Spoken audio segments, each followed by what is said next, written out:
help it. I'm just a sucker for time travel stories. And the strange part about it is, I wouldn't label myself a science fiction guy. Science was probably my least favorite subject in school, so I really don't know why time travel stories and movies resonate so well with me. I don't know if it's the allure of a responsibility-free vacation to a time in the past, or if it's the countless get-rich schemes your mind goes through knowing your knowledge of the future. Not to mention you could visit your ancestors. Shit, you could find love. There are an infinite amount of topics that can cross one's mind when talking about time travel. So when these themes work their way into the horror genre, I always find myself jumping in head first. On today's episode, we're going to discuss one of the coolest new horror time travel mashups from the English filmmaker Edgar Wright. His 2021 horror drama, Last Night in Soho. I slept on this movie for longer than I should have, and that regret has led us to this episode. So boys and girls, no matter where you're coming from, make yourself at home here in the Sloppy Pod. Without any further introduction, here is our take on Last Night in Soho.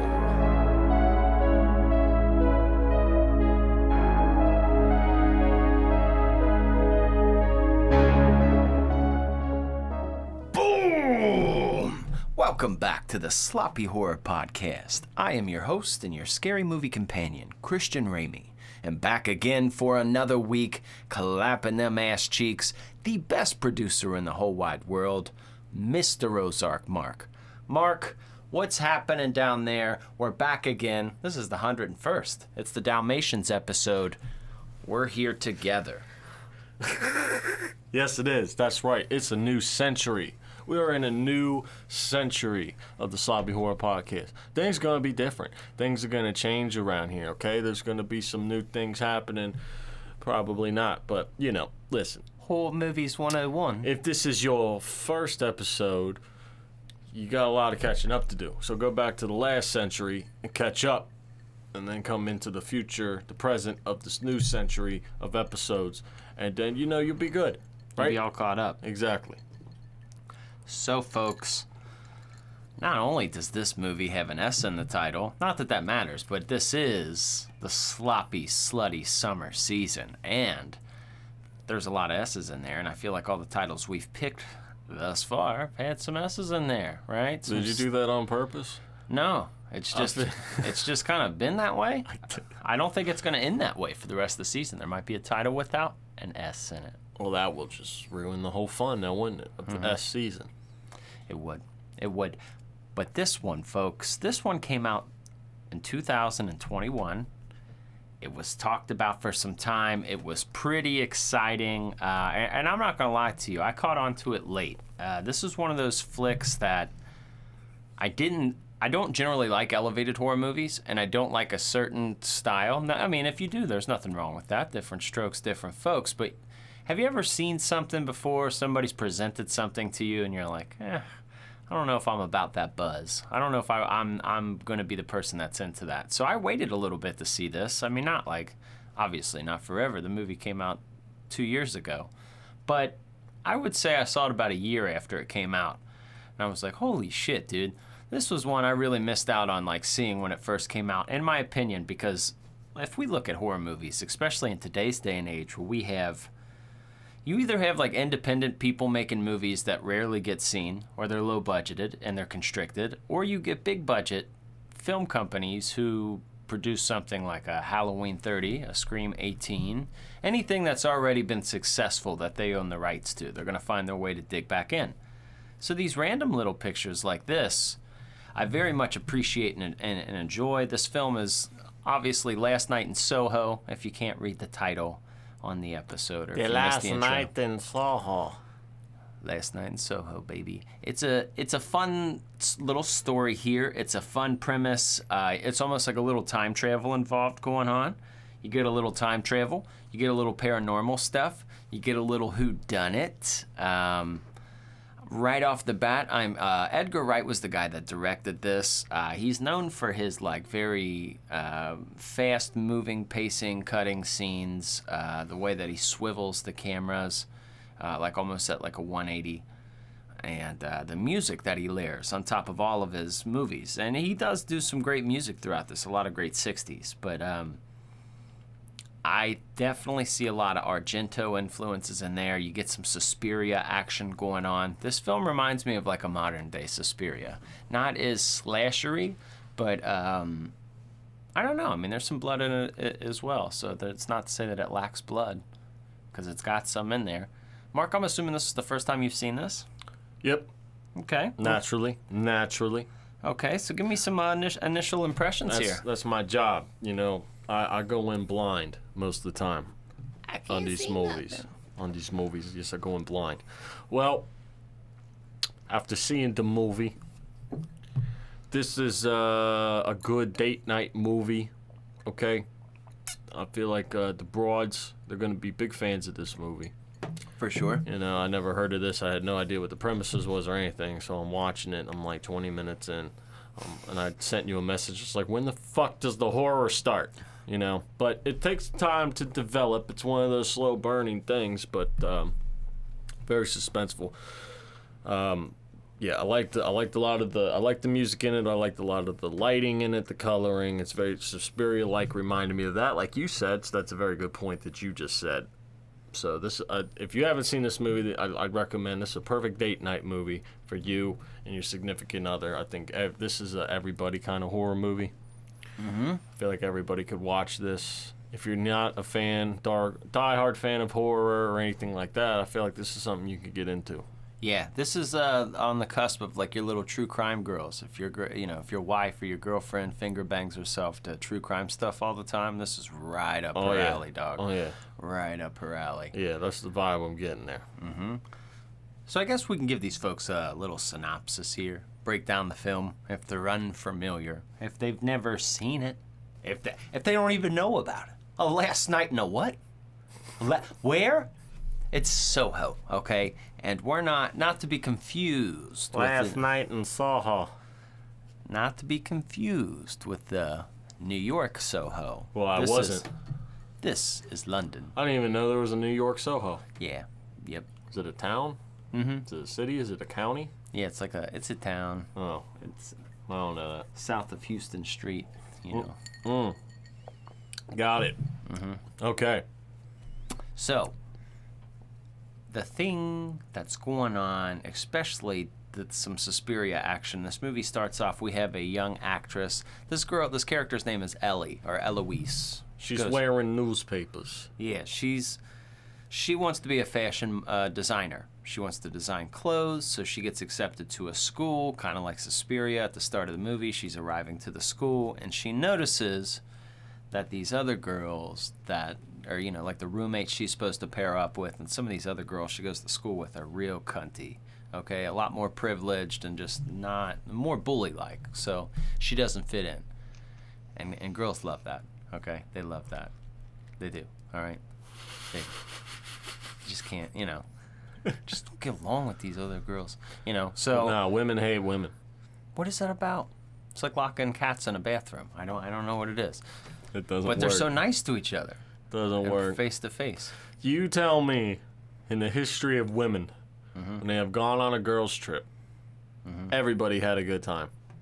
Oh, you're gonna, as soon as they get with their husbands. Show me a group of women who have gone on a girls' trip just for a weekend. It only takes less than 12 hours for somebody to not have a good time when you're in a group of women.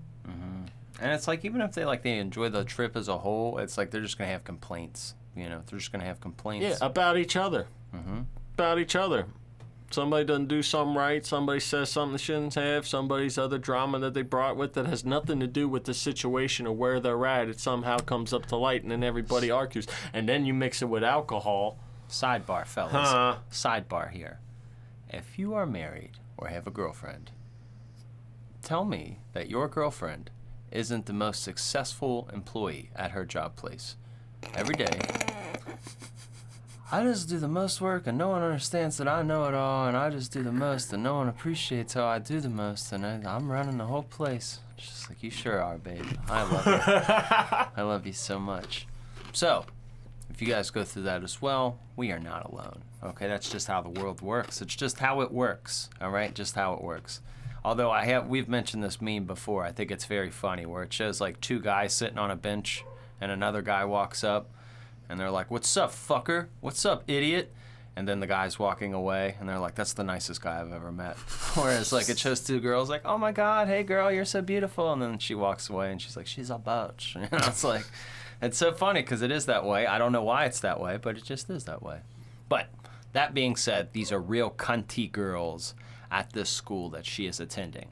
So she gets to this school, and she decides, I can't be roommates with these girls. This is just not going to work out. So she has to find her own little place. So she finds a little apartment in Soho. It seems, super industrial. Like this, like just an apartment for her. Like it matches the fashion designer lifestyle. And it just seems super, cliche. There you go. You got yourself a little grungy, little small apartment. And then, the cool little city. But she realizes quickly, when she goes to bed at night, she gets put into a trance. Music starts, there's lighting that fills the room, and she ends up going back to the 60s, okay, when she opens her eyes. And she's kind of like reliving the life of this other girl from the past, okay, and whose name is Sandy. And Sandy was like a professional, or she was an aspiring actress, real pretty girl, and she was used by a lot of guys to try to climb the ladder of success, and she didn't make it. And like this whole time, Ellie is getting these flashbacks of Sandy's life, kind of seeing all the turmoil and all the shit she had to go through, and it's looking like she gets murdered. Sandy gets murdered. And Ellie doesn't know what to do about it. She's like, look, I've witnessed the murder. I feel like the killer's still alive. I feel like things are going on. So she's trying to go about solving this murder, only in the end to find out that Sandy is alive and well. And she was killing all these dudes. And now she's old and she's cool. And she ends up being this old lady who's the landlord of this apartment and that she's renting from. So it's a nice little twist there at the end. You find out. But it's a fun whodunit. I did not predict it the first time I watched it. I didn't expect it to go that way. I knew it was going to go that way by when they got to the point where she was getting ready to leave for good. Mm-hmm. And Sandy sat her down and was calm about it. I was like, okay, it's going to be her the whole time. Yeah, the ending, it starts but initially, because Ellie has this little boyfriend who looks exactly like Pete Davidson, but he's like a black Pete Davidson, like exactly, just a carbon copy of Pete Davidson. Well, she's dating this boy, and there's no boy policy allowed in this apartment building where she's staying, kind of deal. It's like, so in the middle of the night, she sneaks the boy in. Ellie freaks out because she starts seeing shit. It alerts the lady downstairs, and she kicks the boy out. But at that moment, I wasn't thinking it was her. I just thought it was some old bitch of a lady. You're just like, oh, you old cranky lady. Mad she's not getting none. You know what I mean? But it's a fun story. I really enjoyed it. It kind of came out of nowhere. I thought it was great with the casting. I thought everybody crushed it. That dude that played Jack, the bad guy the guy who's essentially pimping out Sandy, into the entertainment industry, real bad guy. This guy's name is Matt Smith in real life, and he is an actor who was in the House of Dragons, the Game of Thrones spinoff. Dude just looks scary. He's got a menacing looking face. And then that Anya Taylor-Joy, that girl that plays Sandy, I like her a lot, bro. She was in The Menu. Mm-hmm. Yeah, the Queen's Cabinet and all that. She's good. Whatever. She's good. Okay, she's good. Now, I like that it's in London. I like the accents. I like the Suspiria feels to it. It almost even has a dash of theater kid in there too. There's a little theater in it, and I don't dislike that. I think all of it's kind of really done cohesively. Usually I'm a fan of hour and a half, hour and 45 movies. This movie's right about 2 hours, but I would say, as Mark alluded to earlier, it does kind of start slow. It's giving you plot points and things, but I would say it takes about 30, 40 minutes for it to really start cooking. But I think once it starts cooking, it goes rather quick. Yeah, it's one of those movies where you got to preheat the oven before you start cooking, like you said. There's some things that they could have done without. in the beginning, but what are you gonna do? You gotta let the story develop. Yeah. It's it's all right. I watched this like with the wife one night, just kind of put it on when I first watched it, but I went back to rewatch it again. So this was just my second time like watching this, and I enjoyed it furthermore the second time. So I will throw that in there because some movies aren't that way. So Right. So yeah, I definitely was into it. Definitely enjoyed I looked more at the director aspect of it, like, as I was watching the second time. I liked a lot of the cuts, the fast moving, the pacing, kind of trippy trance-like. It's definitely appreciate him as a director. Edgar Wright, he does pretty good. He's a good guy. Yeah, he keeps the movement going on screen. That's for sure. He do be doing that. Did you have a favorite part? Let's see if I had a favorite part of the movie. I do like the old guy. The old guy who's kind of like a red herring, who they make you believe could be Jack, but now he's old, and he's the killer. But not the case. The old man, whose name is Lindsay, actually was an old like undercover police officer who tried to help Sandy back when she was doing this stuff. And so he was kind of a cool character. I don't know, I really liked the when Ellie was trying to chase Sandy and she was getting pulled by all these like shadow people and these ghost people. I just thought that was kind of a cool sequence. Not necessarily a funny one, but it was one that was kind of the most profound and stuck out to me. Yeah, the ghosts were pretty creepy because their faces were blurred out. Yeah, some Exorcism of Emily Rose kind of shit. You remember that? Like how they blurred them? Yeah, that was pretty cool. I like the way they make the ghosts look. Mm-hmm. My favorite part is when Ellie and her dude she's dating go to that Halloween party, right? So she freaks out. Dressed as Twisted. Yep. So she freaks out and she gets out. She runs out of there and it's raining or whatever, and they meet at like a light pole or whatever. And they like start getting intimate or whatever, and then she's like, I don't wanna go to sleep or whatever. But she invites him back to her house, but she was like, but you have to be quiet, there's no boys allowed. And he just looks at her like, okay. Like just the look on his face. Score. Like just pure joy. He's like, all right. All right.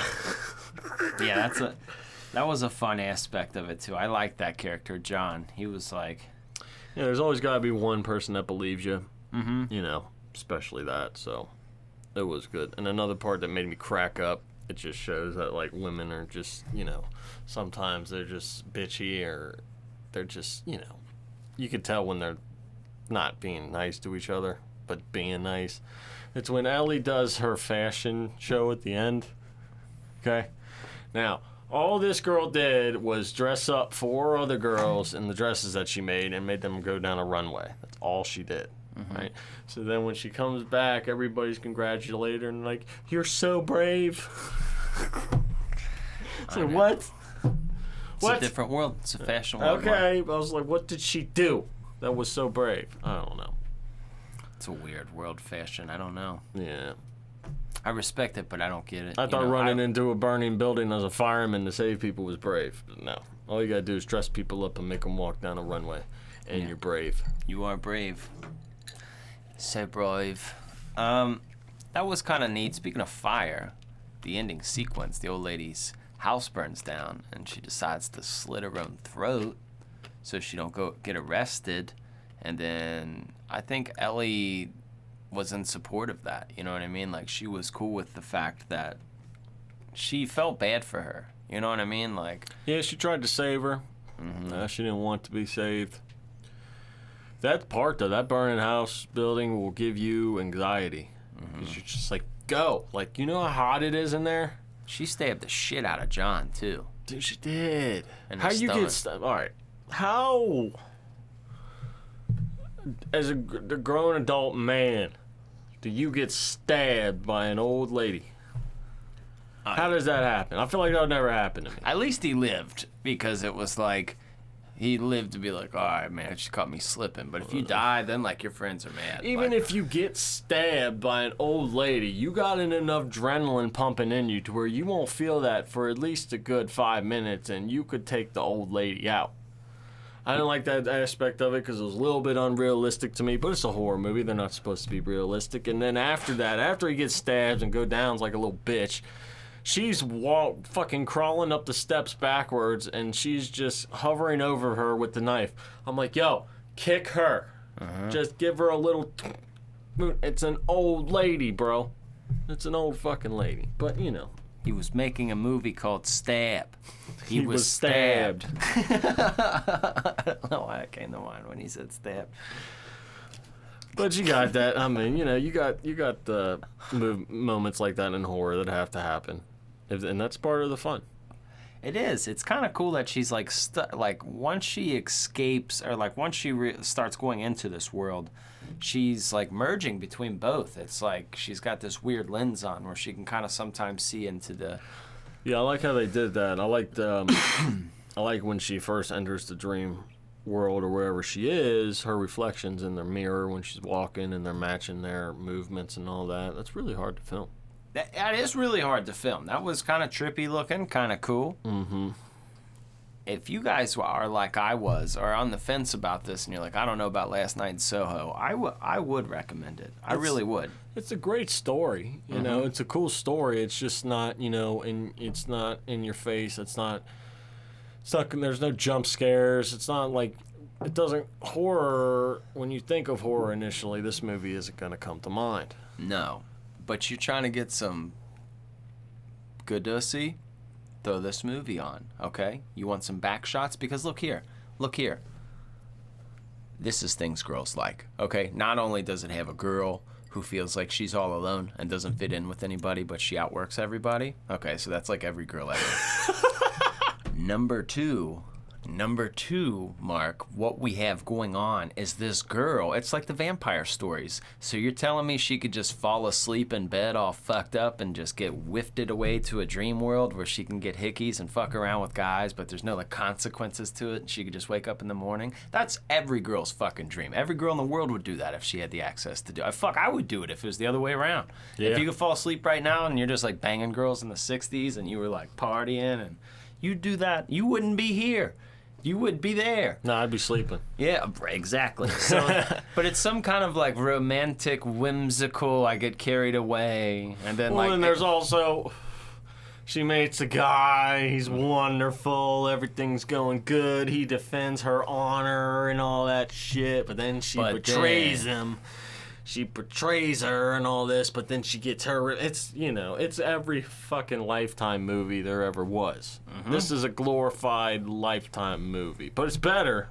Because better than that. They had enough spice to keep the guys in there, I think. Yeah, they do. They do. I'm a sucker for old music and nostalgia. I mean, who doesn't like a good time travel story? Not a bad time travel story, but a good time travel story. I don't give a shit if you're talking about the Terminator or the fucking Last Night in Soho or what the hell's going on. Back to the Future. Time travel's fun, all right? I like it, and it's just that it breaks your brain a little bit because you're like, oh, shit.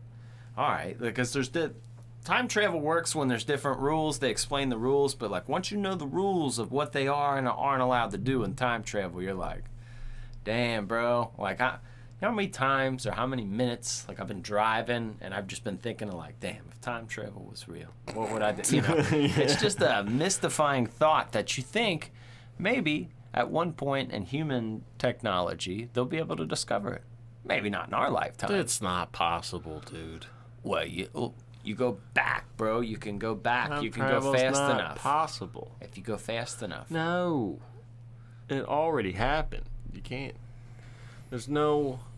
It's no. It is. Not. That's what Einstein was trying to figure out, bro. Yeah, and he was the smartest man alive, and he couldn't figure out. You know why? Because it's not possible. You'll look up the theory of relativity, how he turned a tennis ball inside out. Like, he did all the shit, bro. I'm saying we don't have it figured out yet. But it is something that people are trying to crack at. It's not just. It's something that I think at one time we'll be able to do. Or maybe we already have. Maybe there are people from the past among us. We don't know. or from the future. We The don't know. future hasn't happened. We don't know that. Okay. We don't know that. You know? There's infinite possibilities. If there's infinite universes, that means that there's infinite possibilities. There's one of you who has lived every life of choices you've made. We're not going down this rabbit hole. We're not having every high conversation everybody's had in their lifetime. We're not having that on this show. This is not a high conversation. This is a scientific conversation. Speaking of what, you want to hit this wax pen? No. All right. That's the what'd you call that? A wax pen. No, what was the nickname for it? Oh, I can't say that on You there. can't say that either. That's why I'm not touching that thing. Yeah, look. I got a show to do. Look here. You could do it. I'm not doing it. I have to at this point. I have to. Well, maybe if you hit it long enough, you'll travel back in time. Maybe that's the secret. With the black diamonds in there. So it doesn't have to be the last night in Soho if you keep reliving it. That's true. The eternal day, the eternal night in Soho. With some hoe. I'd go back. I'm just letting you know right now, I'd go back. I don't know if I'd want to come back because I feel like what we'd know, from sports knowledge to music knowledge to what's going on, bro, we could be the coolest cats. We could be cool. I saw that. Did you see that comedian? He was like, bro, if I could go back, I forget his name, but he's like, if I went back in time, he's like, I'd be like the wrong person. Because he's like, I don't know if I could like convince them I'm from the future. You'd be like, yeah, we got phones and shit. Everybody's got phones in your pocket. And they'd be like, how's that work? And you'd be like, I don't know. Yeah, I remember that. I don't know. There's the thing. It's like let's say let's say you can travel back in time right now and you can change the world. How would you do it? You don't know how anything works. Could you build a fucking cell phone? No. It depends on when I'm going. Like, what year am I going? Let's say you steal all a famous artist music. You know one of the most famous artists from right before that time. Like, you knew, like, all the Beatles music or something. How could you do it? You don't know how to play instruments. You don't know how to fucking make music like that. You can't do that either. Oh, yeah. But I'm not...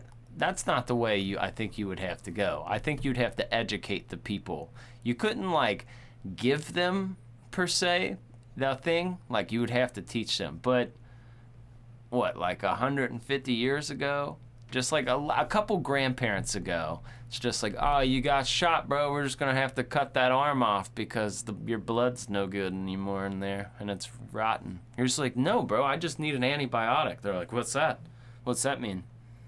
You know, there's no antibiotics, like Civil War, or anesthetic. Like Civil War time, if you're getting surgery, you're up. You're up. If you're, oh, yeah, it's infected. We just got to cut it, bro. They're like, no. So they didn't know germ culture.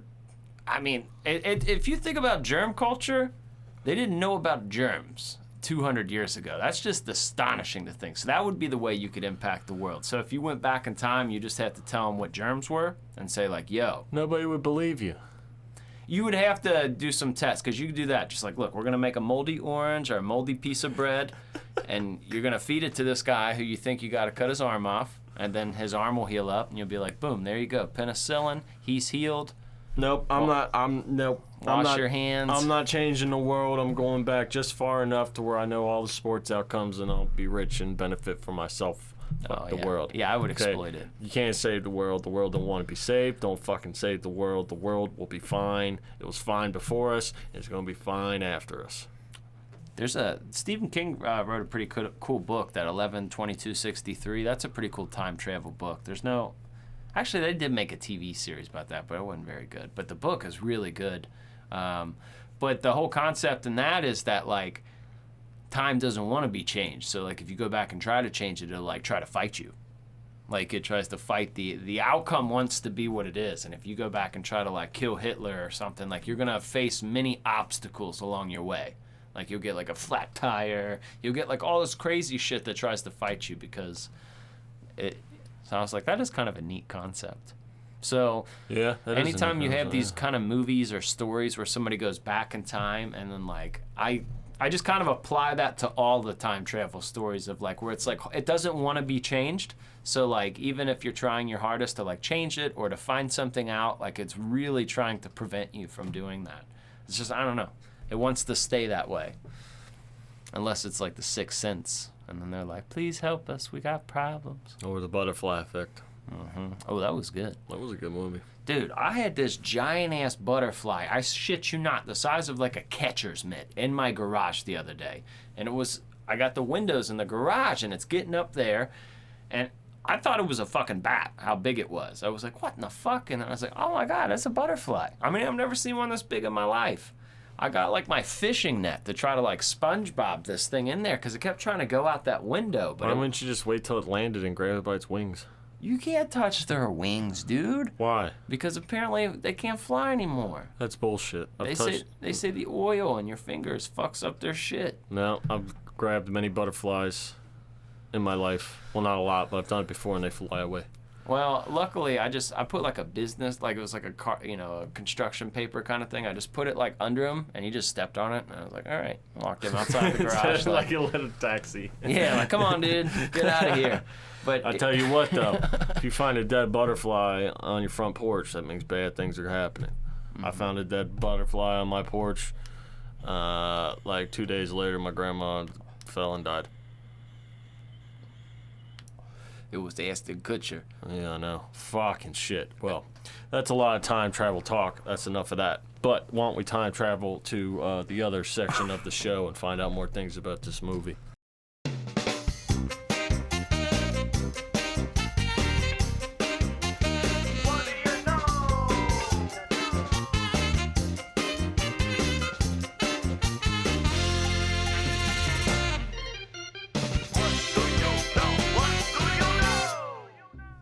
Welcome to the What Do You Know here. This is a segment here where we're here to tell you something that you may or may not know about this movie. Now, we're about to find out what we know. If you know what we know, you're going to have a we-know-gasm like you did the first time. But if you don't know what we know, you're about to find out what we know, and then you're going to have a we-know-gasm for the first time. Because there's nothing like the first time. First time. Ain't nothing like the first time. That's gonna fucking happen to you. So, why don't you tell me something that you may or may not know about this movie, The Last Night in the Soho? For sure, though. When you talk about famous directors, Word, though. name a couple you know. Oh, no. You know a couple, not the horror directors. Famous directors? Yeah. Or horror directors? All-time directors. Steven Spielberg. He's up there. What about 90s? And Edgar more? Allan Poe. No, he's a writer. Oh, He's an sorry. author. Stephen King. He's also an author. Okay, I don't know many directors. You do know the director. Think of the 90s movies. Think of, I'm not a movie nerd. what about movies like Pulp Fiction? Oh, Quentin Tarantino. There it is. Yeah. You knew that name. You knew it. You're I cutting know yourself some. short. I know some. He gave the title to this movie. Or he inspired the title for this movie. Who did? Quentin Tarantino. So Edgar Wright was with him. There was many different other names for this movie. First it was going to be Red Lights, and then they were going to, That's too simple. a Red Light District, and they thought it could be confused with the Cillian Murphy movie Red Light, and then it went to something with 1,000 eyes, and I don't know, it was fucking stupid. But he was hanging out with Tarantino, and Tarantino had asked him, have you ever heard that song, Last Night in Soho? Because they were talking 60s music. It had nothing to do with the movie, but Edgar's like, yo, I'm writing this fucking story about Soho. That's perfect. Last Night in Soho. I love that. And then at the end of the movie, he paired the song, because obviously he used a lot of 60s music anyway. So Sure. it just happened to coincide perfect. So Quentin Tarantino inspired the title for this movie. That's amazing. You know anything about this movie? Yeah. The director. Edgar Wright. That's what I said. So he pitched this idea of this movie while he was out on a pub crawl. Drinking? Yeah. He was just Ironically, drinking. they all loved it, and he's known for shooting stuff in pubs. Anyway, so it kind of fits. You know, you shoot a bunch of stuff in a pub, you make a movie about in a pub at the time, you pitch the idea in a pub.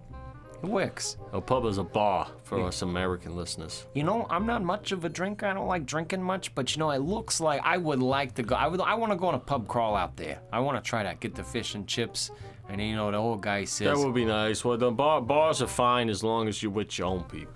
He says, "Let me get a part of the numbers." Like, I want to say that out there. I want to. I'm gonna say that now. I'm gonna find out what the hell they give me. into 1776, or it was 16 something. I don't know what the fuck it was. It was the beer 1960 something. No, it was 1666 or something. Oh yeah, it's something with numbers on it. Yeah. Yeah. It was a year. Well, I'm gonna try that next time I'm at a bar. If we got a British listeners out there, can they tell us the significance of this drink? What's going on with this drink? What's this beer like? They just call it numbers. Is it a lager? What's going on here? Maybe it's a Give me a part pale ale. Give me a part of the numbers.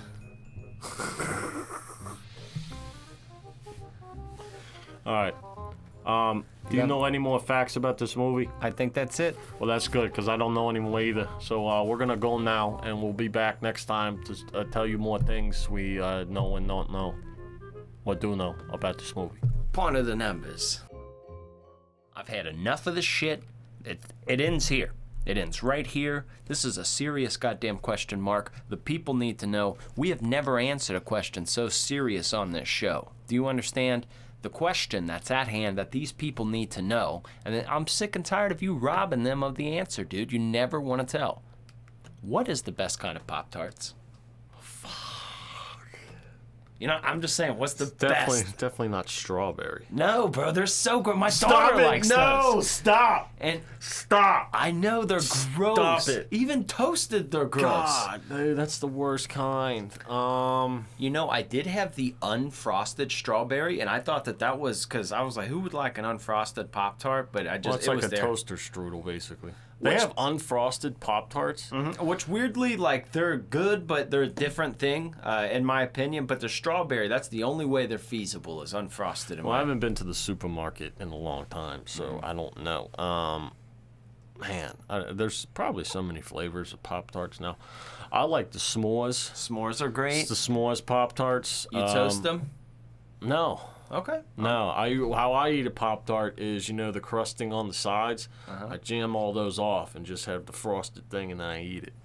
That's how I eat Pop-Tarts. That's wasting. No, it's not. I'll eat the edges off, I don't and want then the I'll graham eat the other crackers. part. No, you just get rid of them shits. No, and then toast it. It's so worth it. It is good toasted. Mm-hmm. It is good toasted. Dude, that dude I used to live with in Alti, he was like, you could just microwave them, but you got to do it for like 15 seconds, because if you do it for any longer, they're hot as fuck. And I was like, all right. And like, it's a different thing. Microwaving Pop-Tarts? It's a different taste. Like, it's a different thing. Like, I would still say toasting is the better, obviously. But if you do it longer than 15 seconds, those two little pieces, they slide off of one another, and they will burn your mouth with a lava that is hotter than any volcano than you've ever been at or have heard of. It is the hottest thing, and it won't look like it. You'll pull them out of the microwave, and they'll feel normal. But on the inside, I'm saying molten temperatures, the my goo friend. gets too hot. Oh, dude, too hot. I don't. It's sun temperatures of the sun. You know what I want to try? What? Have you tried this? Because you have an air fryer, don't you? Uh-huh. Air fry a Pop-Tart? Does anybody air fry a Pop-Tart? It'd probably be good. It would probably be good. I would like that. But let's stop fucking around. Cherry's the best Pop-Tart. All right, it's got the sugar crystals. It's good. It's been there for you for a long time. Chocolate's good. Chocolate is good. Chocolate and cherry are always in stock, so that's good. Yep. Maple brown sugar's good. That was the OG, really. That's the classic that's always there. Dude, now the Oreo Pop-Tarts. See, I don't get crazy with those. The Oreo Pop-Tarts were good. Cinnamon ones were good. They make Eggo ones now. I'm afraid to get them. Eggo? Mm-hmm. What are they, like syrupy or something? Yeah, I guess they're like waffles. Leatherface is in the building, Are everybody. Dude, this is the 101 Dalmatian episode. Okay? That's Do you the know only how time many that's times ever that is? happened. No, that's happened before. You were so unprofessional. It's happened to you. You You've watched games. You've been texting down there. No, I haven't. I keep the never. time. I keep the fucking time of the show. He's lying. Look, folks, I've that's seen what's him on watch my fucking phone. games. And I've guess seen what? him watch games. Well, it's because football season hasn't started yet, okay? That's true. That's true. Okay? That's true. So when football season does start, I might be looking down at it. Yeah, I might not. I don't know, but I'm still keeping the time, and my shit's on silent. And you don't hear it go off because nobody contacts me anyway, because I don't know anybody. At least it was a horror ringtone, I shall say. Okay, well, I'll give you that.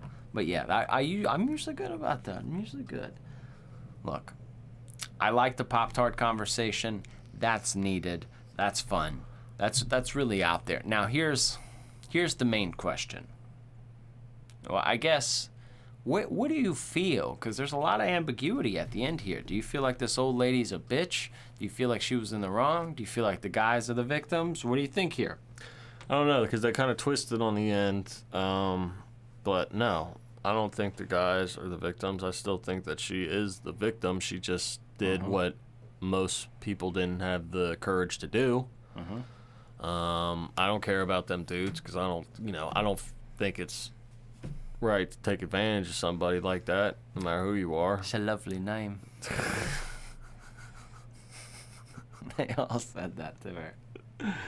It's a lovely name. Yeah, it was kind of an interesting scene, and then just kind of like light years before the Me Too movement kind of stuff, because it's like, obviously, you and I make a lot of jokes and tease women, stuff like that, but in the same regard, if anybody, like, if some shit like this happened in front of you and I, we got bleeding hearts, you know. We take care of people, Yeah, so dude, we don't. You can't treat people like that shit. Nah, bro, you can't be using on people like that. And not to mention, what's really fucked up is, I bet you there was quite a few cases like this where girls did wind up dead and shit. You know? Oh, I mean, of course. Look, fuck, Marilyn Monroe didn't have a great story. No. You know, like that's. A lot of these people, or a lot of these girls, had sad tales like that. So it's kind of cool to see a movie that captivates that. It kind of throws a little Scream 3 morals in there, kind of like that. I like when movies take that approach. And I don't know, it's just kind of interesting. I think they did a lot more things well in this movie. And even though it ties into horror, I think the filmmaking aspect and the story, it's more paced like a movie that your wife or girlfriend would usually watch. And I think from a filmmaker's spot, we're used to horror kind of being choppy at moments, or it's kind of like, it might be a little top heavy, but we don't care. It's a slasher. It's Sleepaway Camp 2. It gives us what we want. Okay, it's got a little goofy. This is really good. Last Night in Soho is really cohesive. Like, it really is a good flick in that regard. If you were to, I feel like film people would, and I'm like a film nerd, but I'm not like a, I feel like this would appease that audience just as much as like a slasher audience as well, because when they do go Knives Out, there's some blood. Yeah, they did overkill with the blood on some things. They definitely did not hold back on showing some blood. So I think in my opinion, all around, it's a great movie all around. All around. And that's why I think this is this is a movie for everybody. Like, anybody can watch this and enjoy it. There's like a category of horror flicks that I call like unique. I think Frailty falls in there, where you're like, it's a good movie, but it's like, is there a part 2 and 3? No, it's its own. It's just Frailty. It's just it. It's got its own kind of weird feel and vibe. Last Night in Soho fits there. I like those random movies that just don't have a sequel. They don't have a follow-up, and it's just a very specific tale. Housebound fits right in that kind of category of just like, well, that's cool. This is just so unique. Skeleton Key. Yeah, it's nice. It's nice to have those movies in the mix. For sure. Well, I'm curious though. Now, this isn't all the way a horror movie, but it has horror elements, and it falls slightly. It's on the edge. We living on the edge. So let's figure out what it rates on the Sloppy Horror Podcast rating system. Sloppy Horror rating, baby, yeah! Baby, yeah. Welcome to the Sloppy Horror Podcast rating. This is the rating system to where the horror nerd himself, your very scary movie companion, your host. Very scary. I like that. Christian Ramey has developed this horror movie rating system based on a horror movie, not a movie in general. So let's keep that in mind. Now, if this is your first time here on the 100 and 100 Dalmatians type, we do this. We're going to do this in a series of 4 categories. 3 categories worth 3 points. Last category is worth 1 point for a total of 10 points altogether. That's correct. That is correct. Now, if you've been here for so long, every time you hear 10 points, that's going to pop into your mind. It does for me. I say it out loud sometimes, and people look at me like I'm crazy. All together. But let's get into the first category here in the Sloppy Horror Podcast rating, and that is casting. My guy, I think this is one of its strongest. I really do. I'm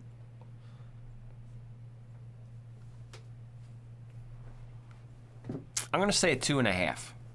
Okay? Some of the other girls weren't perfect, weren't whatever, but I mean, you got a House of Dragons dude in this movie, that Anya Taylor-Joy, whatever the fuck her name is. She's very popular. I mean, she's a mainstream actress. These are mainstream actors. This isn't like, who the fuck is that guy? But I wouldn't say there was some, Clarice Starling and Hannibal Lecter kind of like over-the-top performance where it's like going to make it a 3. So I want to say 2.5, though. I feel very confident in that. Okay. You like that? Your confidence has boosted my confidence to 2.5, so we're going to go 2.5. That's 2.5 so far here on the Sloppy Horror Podcast rating. Let's get into the second category here in the Sloppy Horror Podcast rating, and that is kills. I feel like it's middle of the road.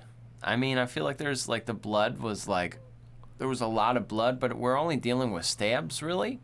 So it's like going to be like a 1 or a 1.5, I feel like. Like a 1. 1? Okay. It was just stabs. Mm-hmm. Wasn't a lot of them. They all happened at like one time, too. But they can get gruesome and they can get bloody, so that hypes it up a little bit. Enough for a 1, though. Enough for a 1. You did your job, okay? You put some horror in there, okay? You get a 1 for that.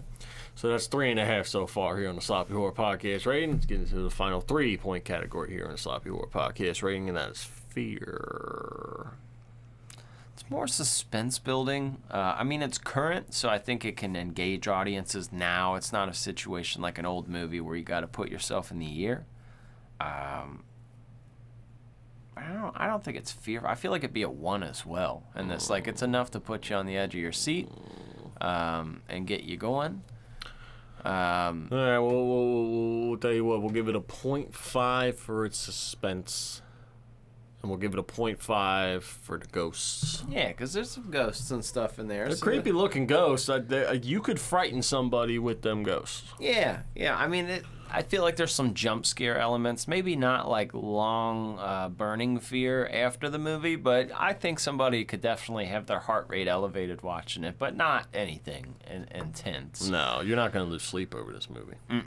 Whatsoever.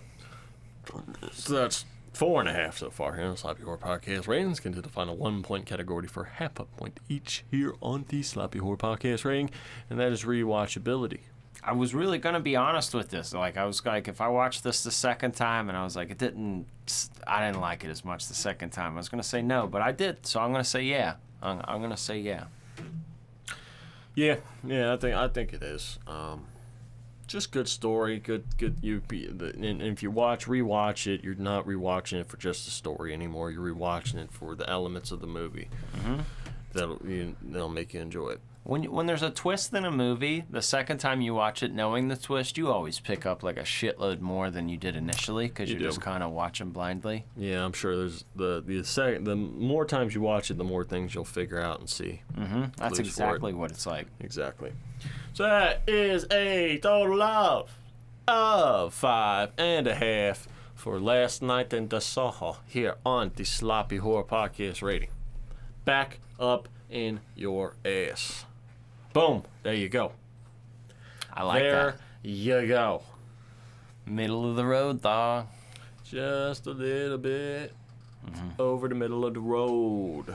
It's a nice flick. I definitely highly recommend it. And, I definitely recommend it for a wide variety of people, but I'm having an issue here. So let's hit the button. I missed you, mister. Mr. Ozark. Tell him if we're old enough. How old? To watch that scary stuff. It's for the parents who give up. Ooh. Wipe the stank off it. Boys and girls, welcome back to Ozark. Close the window. You're letting all the stank out. Welcome back to Ozark Mark's Parental Guidance. This is where he lets you know the age limit of a movie because, believe it or not, it's kind of a frequent question from parents. Hey, can my kid watch this movie, or what are some good recommendations for movies? So we try to do you the honors on those. There's certain flicks we're just going to tell you, like, yeah, we're not doing that. You can't watch this movie. Or it's so obvious E for everybody. But some of them are kind of right there in the middle, a little ambiguity, and that's when we like to jump into this section and really see what's the deal. So, Mark, what are you thinking here? Okay. It's kind of interesting, isn't it? I was going to say, like, originally when I started watching it, I thought anybody could watch it, but I don't think so. Because, let's see. Now, there's not any nudity. In it. Nothing. There's no nudity in here beyond the point of what you can't put on TV. I'm thinking like high school-ish. As far as sex, there's just one dude getting a blowy, and you see that for a second. Some girl shooting heroin. As far as drugs, 12.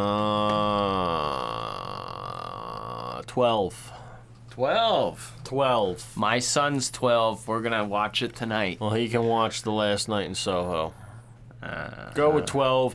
Go with 12 if it's with kids that you don't know or don't have to fucking take responsibility for. Now, if you have to take responsibility, if you live with these children, you can go whatever age you want, of course. But this is for, like, you know what I mean, if you're watching somebody and you'd be like, I don't know. 12. That's a good cutoff. Now you guys know. That's correct. Now you guys know. So if you're like, wow, I really wanted to watch Last Night in Soho, but I'm surrounded by a bunch of little shits. Well, now you know the appropriate age. But if you're like, I don't give a shit, I'm going to let this 3-year-old watch Last Night in Soho, that's on you. That's on you. This isn't legal advice, okay? This isn't anything like that. But what it is we love horror, and that is a legitimate question. And I tell you, I'm thankful for the internet, but like when my kids were young, I mean, my youngest is 5 now, but like I had 2 others, so it was like easier to learn from. But there were certain movies where I was like, oh yeah, we're gonna watch that. That's a good one. Oh yeah, we'll watch that. And then I'll throw it on and I'll look over and see them like wrapped up in their blankets watching it. And then like the next scene, it's just like they're fucking, and you're like, oh, forgot about that. All right. So I'm very thankful for IMBD.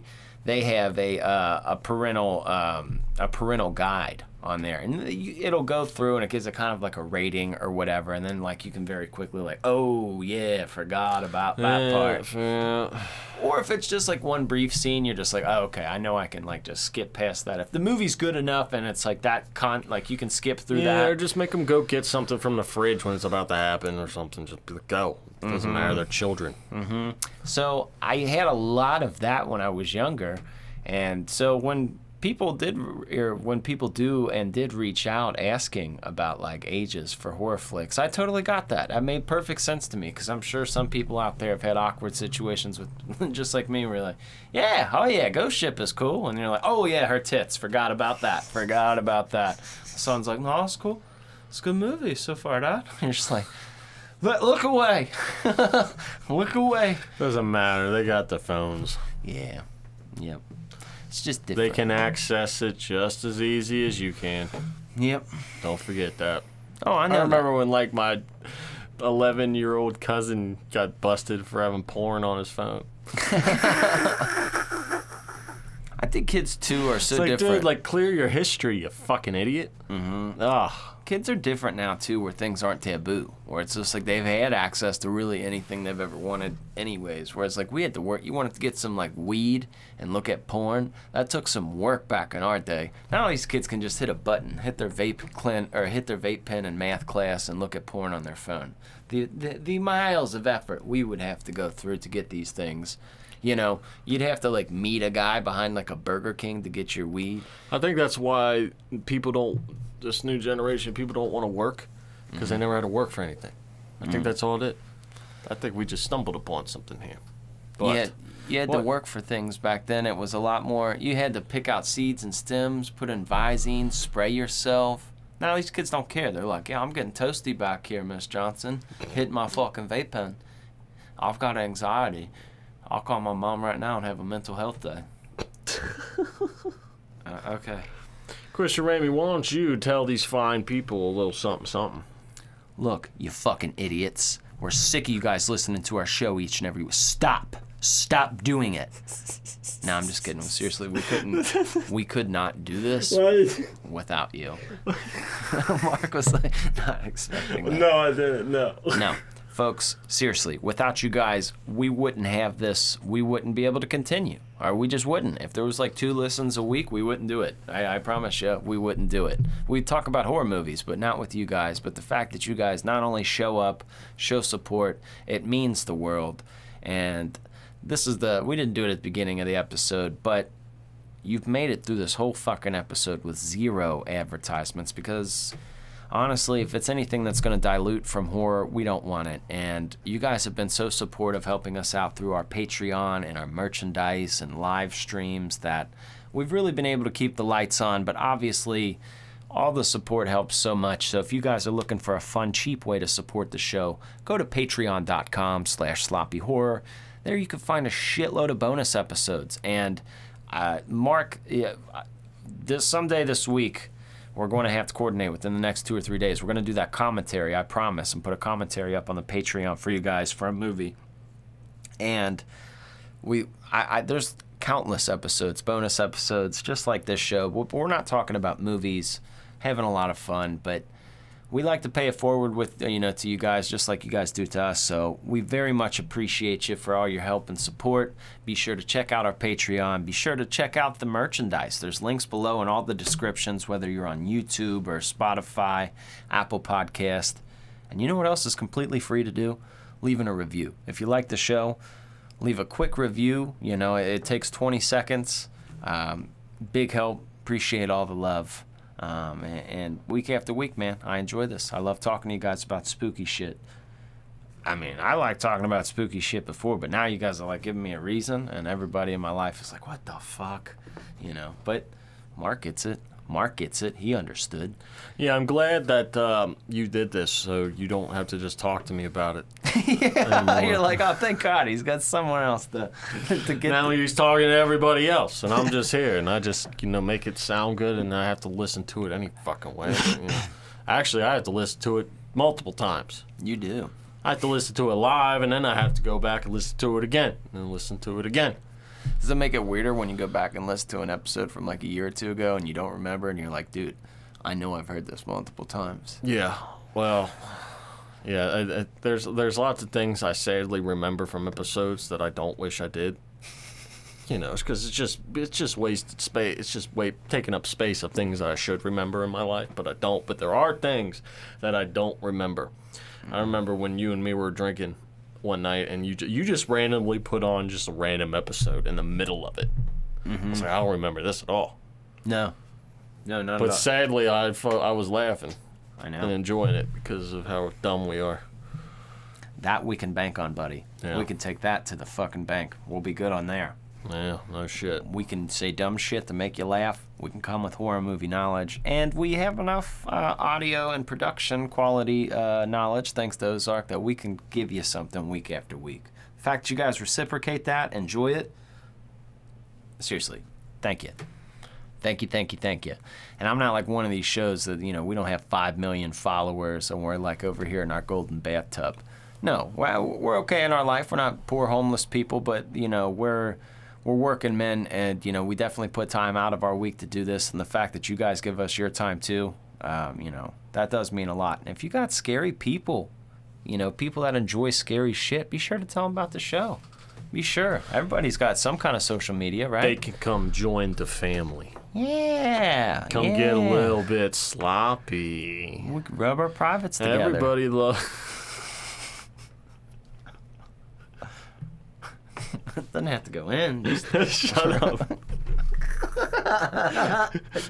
That's how you should do mobile dating apps. Just low friction. We rub our privates together. Doesn't have to go in. Just a little contact. I like the friction. Mm-hmm. Static electricity, baby. Let's mix our liquids. What was that pickup line that the guy said in the movie? He's like, my dick just died. Can I bury it in your ass? Can I bury it in your ass? Can I bury your ass? That's nice. I like that. Exchange liquids. Oh, we're giving you guys new stuff to leave with. So, folks, folks, that's something I would do if people would do. Just test out like the worst pickup lines. Mm-hmm. See how much it would do. Those are nice legs. What time do they open? Okay, we were doing good. We were doing good there, but we lost it. So sometimes you just cut to the chase. Hey, sit on my face. I'm gonna get arrested if you don't sit on my face. Sometimes that works.